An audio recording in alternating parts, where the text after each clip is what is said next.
मुख्यमंत्री नवीन पटनायक ने प्रदेश के 2 जिले पुरी एवं नयागढ़ जिले में आम ओडिशा नवीन योजना का शुभारंभ करते हुए कहा है कि यह अभियान एक नए ओडिशा सशक्त ओडिशा के निर्माण के बुनियादी ढांचे को मजबूत करने के लिए शुरू किया गया है। इस कार्यक्रम का फोकस हर पंचायत हर गांव पर होगा। प्रत्येक पंचायत 50 लाख रुपए मिलेगा। ओडिशा पूरे देश में मछली उत्पादन में चौथा सबसे बड़ा राज्य है। साथ ही देश में समुद्री मछली के उत्पादन में 7वां सबसे बड़ा राज्य बन गया है। राज्य मछली बीज के उत्पादन की दिशा में भी आत्मनिर्भर बन गया है। मुख्यमंत्री के प्रधान सलाहकार असित त्रिपाठी ने यह सभी जानकारियां दी। उन्होंने कहा कि राज्य में मछली उत्पादन में 31.50% की वार्षिक वृद्धि दर से वृद्धि देखी गई। साल 2024 में होने वाले लोकसभा चुनाव के पहले ओडिशा में तमाम चर्चाओं का दौर शुरू हो गया है। चर्चा है कि प्रधानमंत्री नरेंद्र मोदी प्रधानमंत्री पुरी लोकसभा क्षेत्र से चुनाव लड़ेंगे, जबकि बीजेडी इस सीट से मुख्यमंत्री नवीन पटनायक को चुनावी मैदान में उतार सकती है। भाजपा विधायक जयंत षडगी ने कहा कि मोदी जी पुरी से लड़े तो हम सभी 7 विधानसभा सीट जीत जाएंगे। संबलपुर में गुरुवार देर रात भीषण सड़क हादसा हो गया। इसकी चपेट में आकर 4 लोगों की दर्दनाक मौत हो गई। यहां रात के लगभग 10:45 बजे बरगढ़ से संबलपुर जा रहे एक ट्रक ने मवेशियों से लदे एक अन्य ट्रक को टक्कर मार दी। दूसरा ट्रक खड़ा था और इसके आगे बैठकर चालक समेत अन्य खाना बना रहे थे कि तभी हादसे के शिकार हो गए। ओडिशा से 22 सदस्यीय भाजपा विधायकों की टीम दिल्ली जाएगी। वहां ये राष्ट्रपति द्रौपदी मुर्मू, प्रधानमंत्री नरेंद्र मोदी, गृहमंत्री अमित शाह एवं भारतीय चुनाव आयोग से मिलेंगे। इन्हें ओडिशा में भाजपा कार्यकर्ताओं पर अत्याचार और राज्य में फैले भ्रष्टाचार की जानकारी देंगे। साथ ही राज्य में ईडी सीबीआई के आने की मांग करेंगे, क्योंकि इनके मुताबिक यहां भ्रष्टाचार चरम पर है।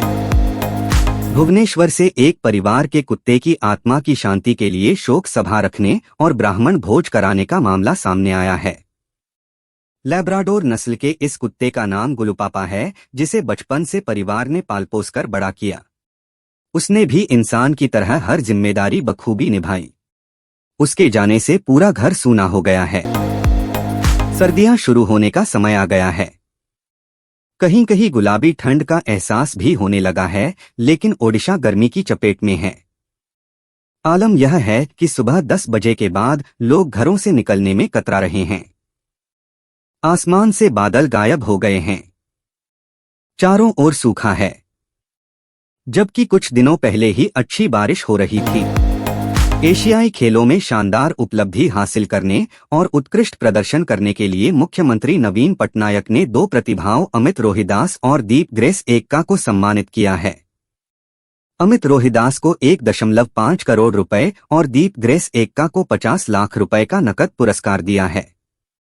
सचिव 5T वी.के. पांडियन भी इस मौके पर मौजूद थे।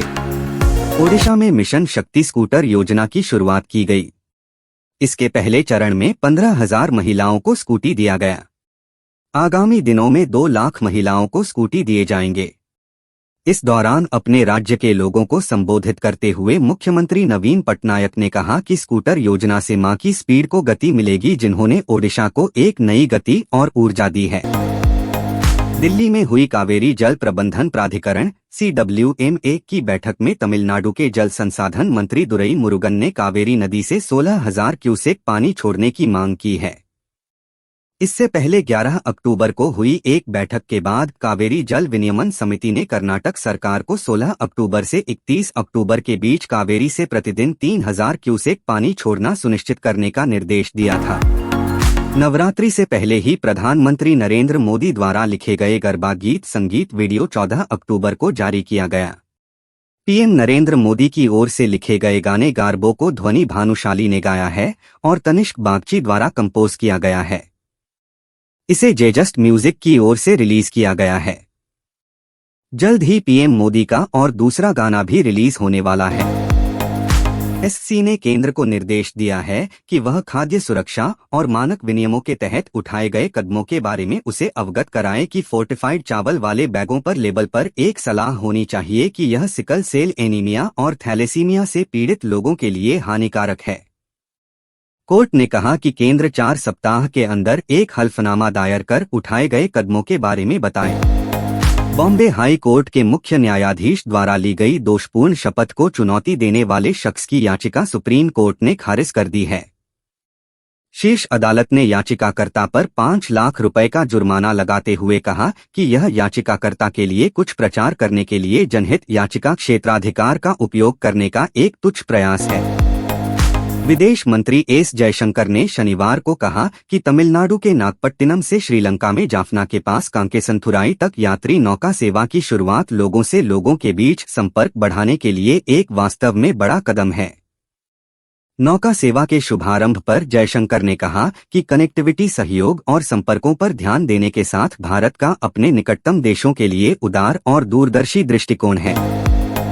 तमिलनाडु के सीएम एम.के. स्टालिन द्वारा आयोजित किए गए महिला अधिकार सम्मेलन में शामिल होने के लिए सोनिया गांधी और प्रियंका गांधी चेन्नई पहुंच गई है। सीएम स्टालिन ने एयरपोर्ट पर उनका स्वागत किया। इस सम्मेलन में शामिल होने के लिए I.N.D.I.A गठबंधन की प्रमुख महिला नेता चेन्नई पहुंचेंगी। इस सम्मेलन में कई अहम मुद्दों को लेकर चर्चा की जाएगी और केंद्र पर निशाना साधा जाएगा। भारत और श्रीलंका के बीच फेरी सेवा की शुरुआत करने के बाद पीएम मोदी ने कहा कि हम भारत और श्रीलंका के बीच राजनयिक और आर्थिक संबंधों में एक नए अध्याय की शुरुआत कर रहे हैं। बता दें कि ये फेरी सेवा नागापट्टिनम और कांकेसंतुराई के बीच शुरू की गई है और हमारे संबंधों को मजबूत करने में एक महत्वपूर्ण मील का पत्थर है। प्रधानमंत्री नरेंद्र मोदी आज 14 अक्टूबर 2023 मुंबई के जियो वर्ल्ड सेंटर में 141वें अंतर्राष्ट्रीय ओलंपिक समिति सत्र का उद्घाटन करेंगे। आईओसी सत्र अंतर्राष्ट्रीय ओलंपिक समिति के सदस्यों की एक महत्वपूर्ण बैठक के रूप में कार्य करता है। ओलंपिक खेलों के भविष्य के संबंध में महत्वपूर्ण निर्णय आईओसी सत्र में लिए जाते हैं। भारत दूसरी बार आईओसी सत्र की मेजबानी कर रहा है। श्रीलंका के राष्ट्रपति रानिल विक्रमसिंघे ने नौका सेवाओं की बहाली का स्वागत करते हुए शनिवार को कहा कि इससे दोनों देशों के बीच कनेक्टिविटी, व्यापार और सांस्कृतिक संबंधों को बेहतर बनाने में मदद मिलेगी। उन्होंने कहा कि 41 साल के अंतराल के बाद श्रीलंका और भारत के बीच नौका सेवाओं की बहाली हुई है। भारत के नागपट्टिनम और श्रीलंका के कांकेसंथुराई के बीच नौका सेवा शनिवार को शुरू हुई। आईसीसी वर्ल्ड कप 2023 का सबसे बड़ा मुकाबला अहमदाबाद के नरेंद्र मोदी क्रिकेट स्टेडियम में खेला जा रहा है। पाकिस्तान के खिलाफ भारतीय टीम के कप्तान रोहित शर्मा ने टॉस जीतकर पहले गेंदबाजी करने का फैसला किया है। डेंगू से उबरने के बाद शुभमन गिल की टीम में वापसी हो गई है। हालांकि अनुभवी गेंदबाज आर अश्विन को प्लेइंग 11 में शामिल नहीं किया गया है। इंड वर्सेस पाक, पूरे देश में भारत वर्सेस पाकिस्तान के मैच का क्रेज देखने को मिल रहा है। आम लोगों के साथ ही सितारों में भी मैच का क्रेज बरकरार है। सलमान खान टीम इंडिया को सपोर्ट करने स्टेडियम ही पहुंच गए। उन्होंने यहां आकर टीम इंडिया को जीत का मंत्र दिया और टाइगर 3 का प्रमोशन भी किया। लियो एडवांस बुकिंग, थलपति विजय और संजय दत्त स्टार फिल्म लियो का बेसब्री से इंतजार किया जा रहा है। फिल्म को रिलीज को बस कुछ ही दिन बचे हैं। एडवांस बुकिंग के लिए खिड़कियां पहले से ही खुल गई हैं और जिस स्पीड से टिकट्स बिक रही हैं, फैंस के बीच एक्साइटमेंट साफ जाहिर हो रहा है।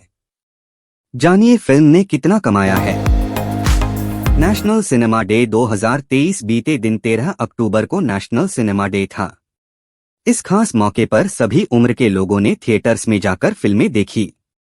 जगह जगह थिएटर्स के बाहर हाउसफुल के बोर्ड्स देखने को मिले। ऐसे में मल्टीप्लेक्स एसोसिएशन ऑफ इंडिया मैट ने नेशनल सिनेमा डे को इतनी भारी सफलता दिलाने के लिए लोगों का आभार व्यक्त किया है।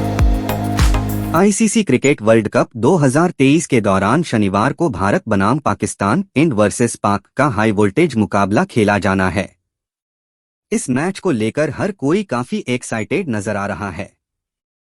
इस लेख में हम इंडिया और पाकिस्तान के मैच का बॉलीवुड कनेक्शन बताने जा रहे हैं। आइए जानते हैं कि वो कौन सी मूवी हैं जिनमें टीम इंडिया और पाकिस्तान के मुकाबलों की झलक दिखाई गई है। बॉलीवुड के फेमस फिल्म निर्माताओं में से एक विवेक अग्निहोत्री ने लोगों के बीच द कश्मीर फाइल्स और द वैक्सीन वॉर जैसी फिल्में बनाकर एक अलग पहचान बनाई है। अब हाल ही में उन्होंने सोशल मीडिया पर एक पोस्ट शेयर किया है जिसमें वह मुंबई मेट्रो में सफर करते हुए नजर आ रहे हैं। इसके साथ ही उन्होंने अपना अनुभव भी शेयर किया है। इलियाना डिक्रूज कुछ बेहतरीन फिल्मों का हिस्सा रही हैं। उन्होंने साउथ सिनेमा में भी अपनी एक्टिंग का दमखम दिखाया है। एक्ट्रेस कुछ दिन पहले ही मां बनी, जिसके बाद उनकी खुशी का ठिकाना नहीं था।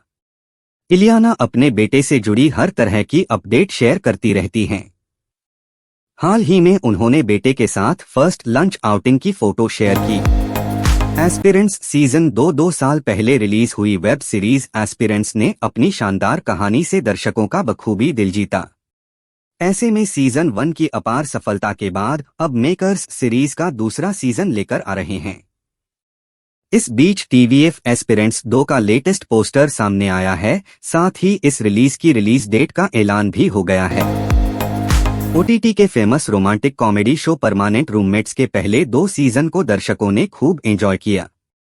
लीक से हटकर दिखाई गई इसकी स्टोरी में मिकेश और तान्या की मॉडर्न लव स्टोरी देखने को मिली।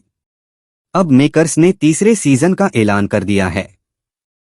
सुमित व्यास और निधि सिंह तीसरी बार परमानेंट रूममेट्स बनकर जल्द हाजिर होने वाले हैं। फातिमा सना शेख एपिलेप्टिक अटैक अभिनेत्री फातिमा सना शेख ने पिछले साल पहली बार अपनी बीमारी के बारे में खुलासा किया था। उन्होंने बताया था कि उन्हें मिर्गी के दौरे आते हैं। अब बॉलीवुड अभिनेत्री दिया मिर्जा ने कहा है कि फिल्म धक धक की शूटिंग के बीच एक्ट्रेस सना को मिर्गी का दौरा आया था और फिर उन्होंने क्या किया था। डुकाटी मल्टीस्ट्राडा V4 रैली को ब्लैक स्कीन में भी पेश किया गया है, जिसकी कीमत 30.02 लाख रुपए है। यह लाइनअप में मल्टीस्ट्राडा V4 एस से ऊपर है, जिसकी कीमत 26.73 लाख रुपए है। इसमें एक बड़ा 30 लीटर फ्यूल टैंक नया डिजाइन किया गया विंडस्क्रीन भी है, जो काफी चौड़ा है। इसमें Ducati cornering lights, DCL, Ducati wheelie control, DWC और डुकाटी ट्रैक्शन कंट्रोल मिलता है। भारतीय बाजार में जनवरी 2023 से ही BMW ने देश में कई ऑल इलेक्ट्रिक मॉडल को लॉन्च किया है। अभी के समय में मार्केट में लॉन्च हुआ सबसे नया वेरिएंट BEV मॉडल 9 एक SUV है। इसका सबसे लोकप्रिय X1 मॉडल का इलेक्ट्रिक वर्जन है। आंकड़ों की बात करें तो इसके अनुसार सितंबर 2023 में कंपनी के लागत में बढ़ोतरी हुई है।